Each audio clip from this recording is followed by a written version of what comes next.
పేరు దర్శనం శ్రీనివాస్.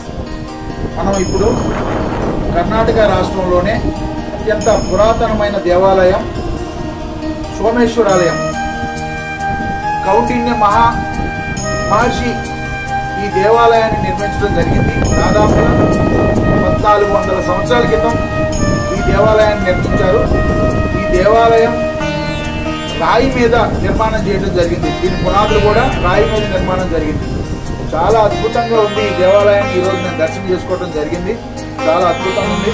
భక్తులందరూ కూడా ఇక్కడికి ఇచ్చేసి ఇలాంటి పురాతనమైన దేవాలయాల అభివృద్ధికి భక్తులందరూ తోడ్పడాలి. ఎందుకంటే ఇది మన సంపద, మన పూర్వీకుల సంపద.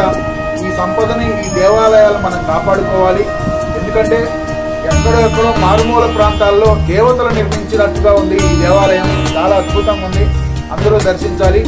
మీకున్న సమస్యలన్నీ కూడా, మీకున్న ప్రాబ్లమ్స్, అనేకమైన సమస్యలతో బాధపడే వాళ్ళందరూ కూడా ఈ దేవాలయానికి వచ్చిన వెంటనే విముక్తులవుతారు. మీకు అందరికీ కూడా మంచి జరుగుతుందని ఇక్కడ శాసనాలు కూడా తెలియజేస్తున్నాయి. అందరూ వచ్చి కూడా ఈ దేవాలయాన్ని దర్శించుకోవాలని విజ్ఞప్తి చేస్తూ ఓం నమో వెంకటేశాయ గోవింద.